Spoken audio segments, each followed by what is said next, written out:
Well, it's everyone's favorite time of week, the NFC West Huddle, where we break down the most competitive division in all of football. I'm Aaron Levine. We are joined today by Gerard Moncure in Los Angeles, Bailey O'Carroll in San Francisco, and Robbie Baker in Phoenix. This week, we've got an NFC West rematch in Arizona between the Cardinals and the Seahawks, the Rams hosting the red-hot Buffalo Bills, and the Niners hosting Chicago. Now, all other shows tend to end with predictions, so let's start off with a bang this week. Let's give our predictions for our respective games this week. Bailey, ladies first, do the Niners get back on track, and why or why not?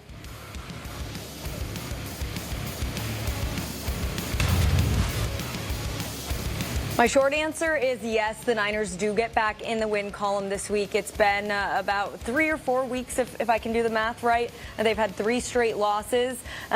Yes, they're taking on the Bears. We know that is kind of a dumpster fire in and of itself. You could argue the same thing maybe for the Niners this year. But I do think that at this point, the Niners are just desperate for a win. Gerard, the Rams might be the dark horse in the division, but a tough matchup this week. What do you think will happen? Well, Aaron, I'm going to predict a high-scoring game. That's where I'm going with this thing. Of course, they host the Buffalo Bills, one of the best in the league right now. Buffalo's averaging almost 30 a game. The Rams are averaging 21. The Bills surrender just over 18. The Rams are giving up 24 with that very young defense. That's a little bit inconsistent. Obviously, it's Josh Allen against Matthew Stafford, 2 of the best in the game today. Allen's completing his passes at a 65% clip. 20 touchdowns against just 5 interceptions. As I said, the Rams defense is young and inconsistent. They give up 360 yards per game. At 6-6, they continue to play inconsistent football. We don't really know who's going to show up from Sunday to Sunday. So with a clear conscience, I can't predict the Rams are going to win, but I am going to predict it's going to be a high-scoring game. The line in this game, Aaron, went from 4.5 for Buffalo down to 3.5. The over-under's at 49. I do believe it's going to be a plus 50-point scoring affair between these two teams.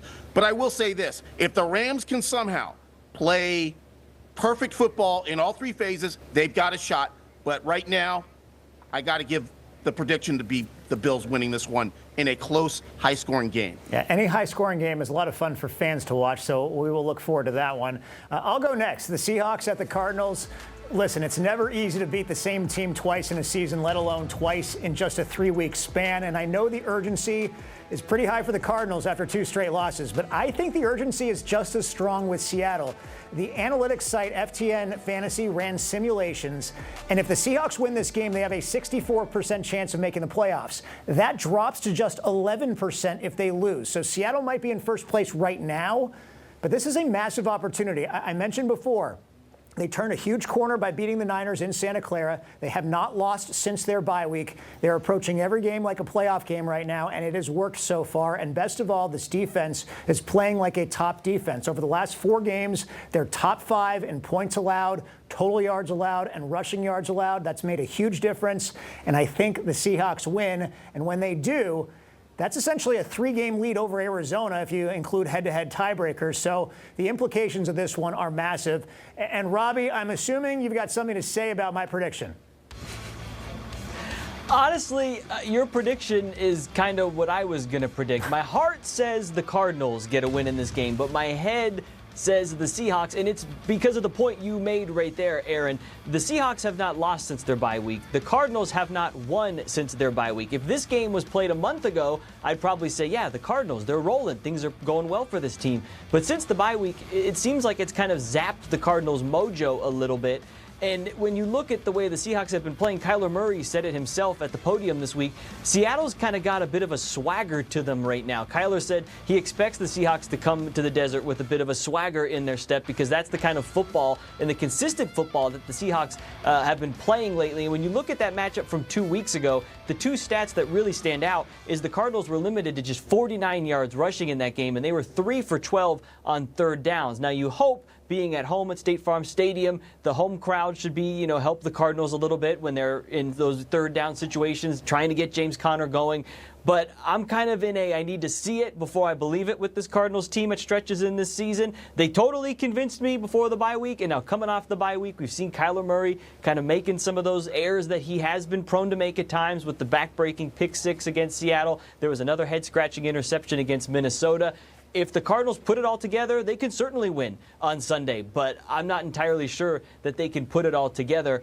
And I will say real quick, Aaron, I'll address the elephant in the room. It was brought to my attention before we started taping that I guess Richard Sines did welcome you out to a candlelit steak dinner when you guys were out here for the game this weekend. Unfortunately, we did not plan for Arizona State to be playing in the Big 12 championship game. So Richard's in Texas for that. But I just want you to know that dinner, that's transferable. So that, whoever anybody in the Fox 10 sports department, we can make it happen. I thought Richard looked at the stat sheet and saw the Seahawks were 9-1-1 at State Farm Stadium against the Cardinals the last 11 years and just skipped out of town. But I appreciate that. That is transferable, and I appreciate that. Next question. What is the biggest area of your team that's holding them back this year? Gerard, I'm going to start with you. Aaron, this is an easy one. Red zone consistency for the offense. I mean, they are ranked 19th in the league in red zone scoring touchdowns, under 54% of the time. That's the clip that they're performing at. Now, that number's improved over the last 3 games. Went up to 72% because they went 3 for 3 against the Saints in the second half in their win at New Orleans after getting shut out for the first half of the game, which is very unlike a Sean McVay team. But it must be noted that this game Sunday is at SoFi. And at SoFi, they are still only scoring touchdowns under 57% of the time when they are in the red zone. That will not get it done against the Bills. That clip is probably going to have to be every time they get in the red zone. I think they're going to have to score a touchdown because they're not going to get in every single time they cross the 50 against that Bills defense. That's really, if they want to have a chance at beating the Bills, they've got to be perfect this week, and that has been their weakness. Robbie, we'll go back to you. You're up next. What's holding the Cardinals back from being great this season? It's kind of hard to say it's the Marvin Harrison Jr. Kyler Murray connection because if you look at the stats in a bubble, Marvin has had a solid rookie season. He's second on the team in receiving yards. He does have 7 touchdowns. He's averaging about 15 yards per catch. But those stats don't tell the whole story because every game there is about 2 to 3 plays where Kyler and Marvin just aren't on the same page. And Kyler said it this week. They're still working on it. It's a work in progress. And perhaps it was unfair, the expectations that we had for Marvin Harrison Jr. coming in with how well he played at Ohio State, his draft position, the comparisons to Larry Fitzgerald. If you look at a guy on this Cardinals team like Trey McBride, drafted in the second round, the top tight end drafted in his draft class, it took Trey a couple years to become one of the top tight ends in the league like he is now. Perhaps it will take Marvin a couple of years to get up to the full potential that we expect him to be at. But for this team to go where they want it to go, yes, James Conner has to keep being the bell cow on the ground. Yes, Kyler Murray needs to protect the ball. The defense needs to keep kind of punching above its weight as well. But Marvin Harrison Jr. needs to have some games, needs to have some moments and more moments in games where he just takes over. The only time that I can really remember he totally just dominated a game was against the Rams early in the season where he had 2 big touchdowns in the first half and just kind of took the wind out of the Rams' sails. He needs to have some more moments and more games like that down the stretch if the Cardinals are going to get where they want to go. If you're talking about Ohio State receivers, it took 1.5 years for Jackson Smith and Jigba to get going for the Seahawks. So hopefully we'll have a similar effect for Marvin Harrison Jr. in Arizona. I'm going to go next. The Seahawks. Some people will say special teams has been their Achilles heel, and that was apparent last week with the fumbles on the kick returns. But I think it's a combination of 2 things. The offensive line and turnovers. The O-line has struggled all year long to get a decent push up front. It's affecting their run game, especially in short yardage situations. Geno Smith is the 3rd most sacked quarterback in the league. I'd also argue it's a big reason why he has the 2nd most interceptions this season as well. If they ultimately falter down the stretch, the O-line is going to be a big reason why. And this could be one of the few times general manager John Schneider is seen in a less than stellar light. His failure to invest money into quality offensive linemen, particularly on the interior of that line. And playing off of that, The Seahawks have a -6 turnover ratio this season. That's tied for 24th in the league. It's also the worst turnover ratio they've had since Pete Carroll's very first season, all the way back in 2010. And again, they are 90-19 since 2010 when they win the turnover battle. The only problem is, in 12 games this season, they've won the turnover battle just twice. And shocker, they won both those games. So they might be forcing turnovers the last few weeks, but they're also giving the ball up too much as well. Start winning the turnover battles, and they will ultimately win the war. And Bailey, you're next. Dare I venture to say that it's injuries with the Niners this season?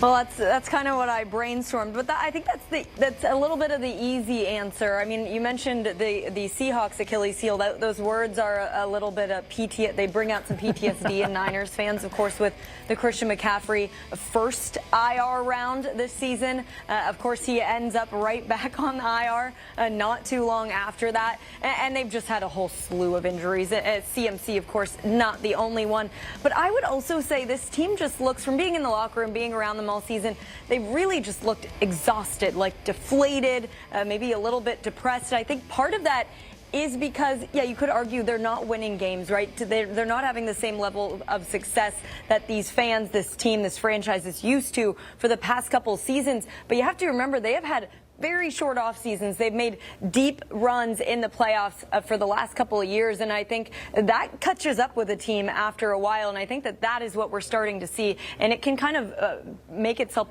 presentable in multiple ways, and I think it's coming out in injuries, and it's coming out in just those little mistakes. Yes, special teams has been an issue all season long. Yes, red zone offense has also been an issue all season long, but you can't get a team to go when you don't have a solid team, and they really haven't had a solid lineup since before the season started. Of course, then you get Brandon Ayuk, who goes out, and some of your stars just aren't as reliable, but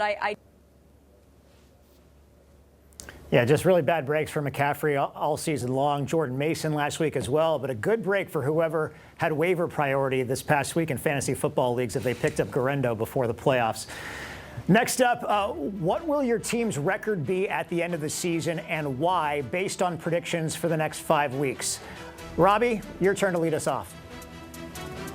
I'll start off with the final prediction. I think if things go as well as they can for the Cardinals, I'll say 9-8. Like I already said at the top of the show, I think they'll lose this weekend to Seattle. Then you got the Panthers and the Patriots. Those should be wins for the Cardinals. The Rams game is kind of a toss-up in there.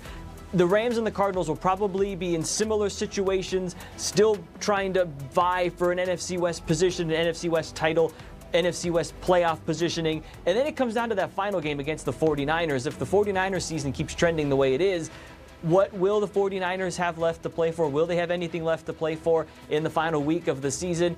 If everything goes the way it should, in the best case scenario for the Cardinals, I would say around 9-8. That is a huge improvement, obviously, from last season. Above 500 shows that Jonathan Gannon, the staff, everything is going in the right direction.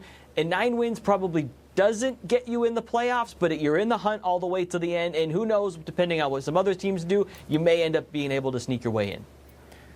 And Bailey, you're going next. What will the Niners' final regular season record be, and why?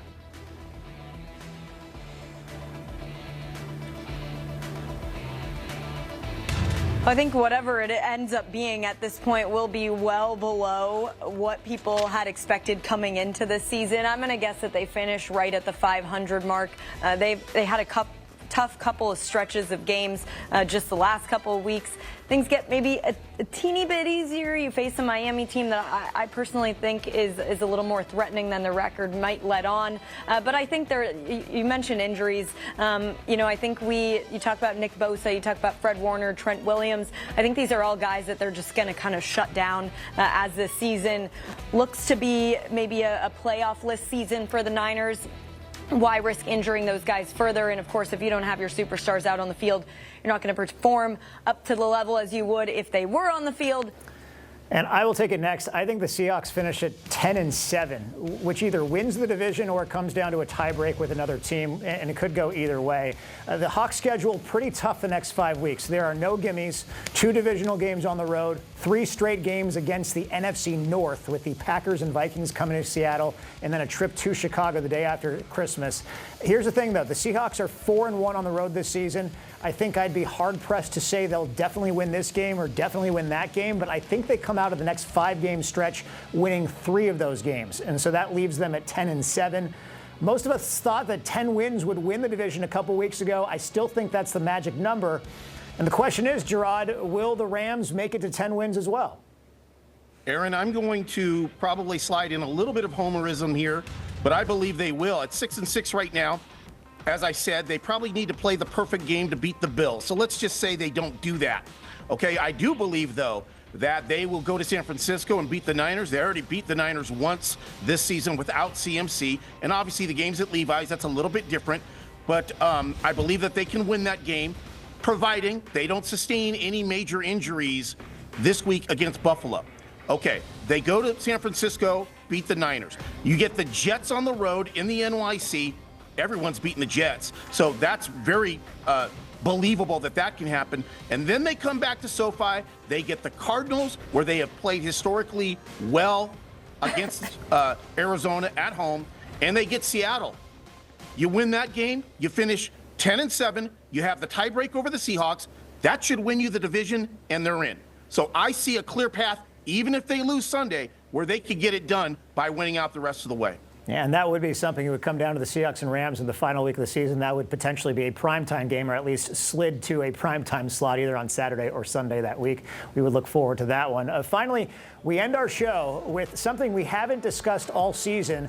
What is the most notable or unique fan tradition for your team that most football fans outside your city wouldn't know about?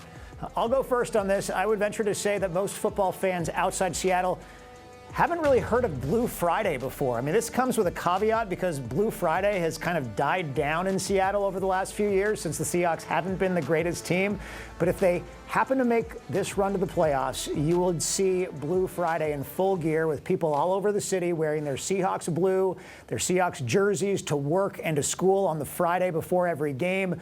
Early on in the Russell Wilson era and the Super Bowl runs, we had a special Blue Friday tailgate at the stadium every Friday morning with the Seahawks dancers and Blue Thunder, their drum troupe. It's just another way to galvanize a fan base and get them fired up for the game each week. So watch for Blue Fridays to start happening again if the Seahawks can get on a run the next few weeks and clinch a playoff spot. Bailey, you're next. Any Niners traditions we're unaware of?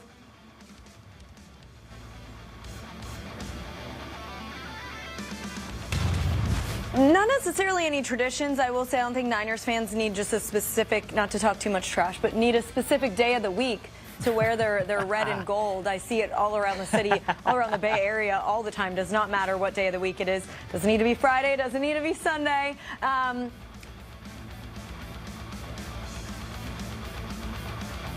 This is where we cut Bailey off. She starts mocking other teams like this, and then all of a sudden we're going to freeze her and cut you off. Bailey, we'll go back to you quickly if we can hear you again.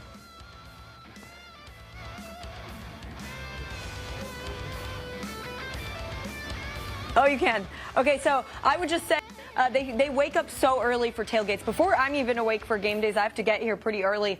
They're already in line for the parking lot. So I would say that's kind of blown me away about this fan base and their willingness to travel. Do I have to remind Niners fans, didn't they have like instructions from the crowd or the big speaker on when the crowd should cheer like 10 years ago? I mean, what was that going on there, whether it was Levi's Stadium or the old Candlestick Park? I tend to remember something like that. Gerard, you're next. Give me a Rams tradition we don't know about.